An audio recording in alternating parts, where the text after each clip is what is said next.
अंतराल के बाद एक बार फिर से आप सभी का स्वागत है आप ही के पसंदीदा कार्यक्रम स्वस्थ विचार में। दर्शकों, सेहत संबंधी कोई भी समस्या है तो आप सीधे गुरुजी से लाइव जुड़ सकते हैं। नंबर आपकी टीवी स्क्रीन पर फ्लैश हो रहा है 9999248154। इस पर फोन उठाएं, कॉल करें, गुरुजी से सवाल करें और अपनी सेहत संबंधी समस्या का समाधान प्राप्त करें। कॉल नहीं लग पाती है तो समस्या आप व्हाट्सएप भी कर सकते हैं। उसके लिए भी नंबर आपकी टीवी स्क्रीन पर व्हाट्सएप के लोगों के साथ लगातार फ्लैश हो रहा है। महिलाओं के लिए नियम है कि जब वो यहाँ आएंगी तो सूट सलवार पहनकर आएंगी। सलवार में नाड़ा होना चाहिए, इलास्टिक नहीं। इस नियम का आपको विशेष ध्यान रखना है।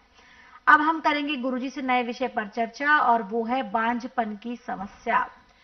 बहुत सारे इलाज कराते हैं जो महिलाएं होती हैं, विशेषकर वो बहुत इलाज कराती है लेकिन फिर भी उनको मातृत्व का सुख नहीं मिल पाता। कहते हैं एक महिला का जीवन तभी पूर्ण समझा जाता है जब वो माँ बनती है, लेकिन कई महिलाओं के जो सपने हैं ये उन्हें धूमिल होते हुए, उन्हें धुंधले होते नजर आते हैं जब उन्हें हर जगह से निराशा हासिल होती है।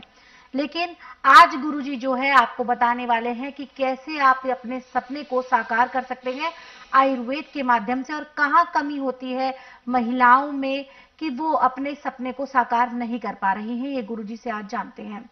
गुरुजी, हम बात करेंगे बांझपन की समस्या के बारे में। बहुत सारी महिलाएं हैं जिनका माँ बनने का जो सपना है वो पूरा नहीं हो पा रहा है। कहाँ कमी होती है, कहाँ गलतियां करती हैं महिलाएं, और कैसे हम इसका आयुर्वेद के माध्यम से उपचार कर सकते हैं, ये बताएं। देखिए बेटा, बांझपन करोड़ों में से कोई एक होती है जी। बाकी अपने खान पान की लापरवाही से यूट्रस में सूजन पैदा हो जाती है, मासिक धर्म ठीक नहीं आता, अंडा पूरा नहीं बनता, तो तरह तरह के तराने सुनने पड़ते हैं जी। और औरत के लिए बांझ शब्द सबसे गंदी गाली है। बिल्कुल। अब नाड़ी परीक्षण के बाद तो हमारे पास बहुत दवाइयाँ हैं जो 3 महीने से ज़्यादा नहीं खानी पड़ती और संतान की प्राप्ति हो जाती है। परंतु टीवी के माध्यम से जो नुस्खा मैं अभी आपको बताने जा रहा हूँ, इसको ध्यानपूर्वक सुनते हैं, समझते हैं, लिख करके रखते हैं, तो इस नुस्खे से आप 2 महीने तक इसको अपना लेते हैं तो आपका किसी भी किस्म से रुकावट संतान में समाप्त होती है, आपको संतान की प्राप्ति हो जाती है। सबसे पहले नंबर पे है नींबू की जड़ का छिलका, दूसरे नंबर पे है ढाक के पत्ते, तीसरे पे है नाग केसर, चौथे पे है शिवलिंगी, पांचवें पे है अश्वगंधा, छठे पे है मोर शिखा। ये चीजें बराबर मात्रा में लेके कूट के पीस के पाउडर बना लें। 10 ग्राम सुबह, 10 ग्राम शाम को गाय के दूध से लेना है। आपकी संतान की रुकावटें ऐसे समाप्त होती हैं जैसे कूड़े करकट के ढेर को माचिस की तिल्ली जला के समाप्त करती है। परंतु इसमें 3 चीजों का ध्यान रखना कि दिन का खाना 12 बजे से पहले पहले ताजा गर्म गर्म खाना, खाना खाते समय 2 गिलास गर्म पानी लहसुन प्याज अदरक का रस मिला के पीना, या काला या सिंधा नमक, काली मिर्च, नींबू का रस मिला के पीना अति आवश्यक है। और इसका तरीका है कि 2-4 ग्रास खाना खाया, 2 घुट पानी पिया।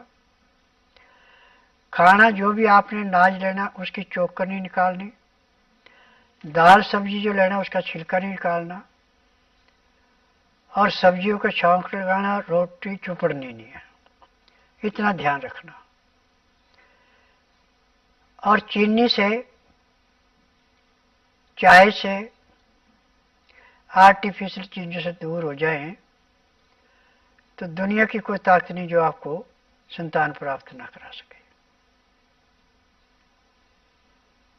क्योंकि ये 6 चीजें जो मैंने अभी आपको लिखाई, ये बांझपन को ऐसे समाप्त करती है जैसे कूड़े करकट के ढेर को माचिस की तिल्ली समाप्त करती है। और मेरे पास हर महीने 15 से 20 औरतें ऐसी आती हैं जिनकी शादी को 15-15, 20-20 साल हो गए, सब जगह हाथ खड़े हो गए। वो आती हैं, महीना 1.5 महीना इलाज होता है, संतान की प्राप्ति हो जाती है, दवाइयाँ बंद कर देते हैं। आज मैंने सिद्ध कर दिया कि आंधे को दिखाना, बहरे को सुनाना, गूंगे से बुलाना, लंगड़े को चलाना, बांस से संतान उत्पत्ति कराना, न मर्द को मर्द बनाना, अनहोनी को होनी करके दिखाना, ये मेरे स्वस्थ विचार की मुख्य विशेषता है। और मुझे 10,000 जड़ी बूटियों की पहचान है जिनसे मैं दवाइयाँ बनाता हूँ। मेरी दवाइयाँ रजिस्टर्ड है, पेटेंट है, इनका साइड इफेक्ट कोई नहीं है। जी, तो अगर आप भी अपने सपने को साकार करना चाहती हैं कि आप भी माँ बने और आपको भी आपकी संतान जो है माँ कहकर पुकारे, तो ऐसे में आप जो है, जो गुरुजी ने आपको घरेलू नुस्खा बताया है, इसे आप अपना सकती हैं। इसके अलावा अगर आपको लगता है कि जल्द से जल्द आपकी ये जो सपना है, जो आप बहुत लंबे समय से देख रही हैं, पूरा हो, तो आप जल्द से जल्द स्वस्थ विचार आश्रम भी आ सकते हैं। ध्यान रखिएगा, जब आप नाड़ी परीक्षण के लिए आएंगी, संतान प्राप्ति के लिए, अब जो आपकी समस्या है, तो दोनों ही दंपति का आना बहुत जरूरी है। पति और पत्नी दोनों ही आए, दोनों ही अपना नाड़ी परीक्षण यहाँ पर करवाएं। और बहुत सारे ऐसे पेशेंट हैं जिनको गुरुजी ने ये सपना जो है उनका पूरा किया है, उनको मातृत्व का सुख प्रदान हुआ है, उनको भी उनके बच्चे जो है आज माता पिता कहकर पुकार रहे हैं, उनके आंगन में नन्हे मुन्नों की किलकारियां गूंज रही हैं। अगर आप ऐसे ही लोगों के इंटरव्यूज को सुनना चाहते हैं जिन्होंने स्वस्थ विचार आश्रम में आकर अपना इलाज करवाकर संतान सुख की प्राप्ति की है, तो आप उनके इंटरव्यूज को सुन सकते हैं हमारे यूट्यूब चैनल स्वस्थ विचार सेहत की बात पर। स्वस्थ विचार सेहत की बात पर आपको उन सभी लोगों के इंटरव्यूज मिलते हैं जो स्वस्थ विचार आश्रम में आने के बाद पूर्ण रूप से स्वस्थ हुए हैं। उन लोगों के इंटरव्यूज को सुनने के लिए और घरेलू नुस्खों को दोबारा से सुनने के लिए आप हमारे यूट्यूब चैनल स्वस्थ विचार सेहत की बात को लाइक करें, सब्सक्राइब करें और शेयर करें, बेल आइकन को क्लिक करें, ताकि जब जब गुरुजी का कार्यक्रम लाइव हो तो सीधा सबसे पहले नोटिफिकेशन आप तक पहुंचे और आप गुरुजी के कार्यक्रम को मिस ना कर सकें।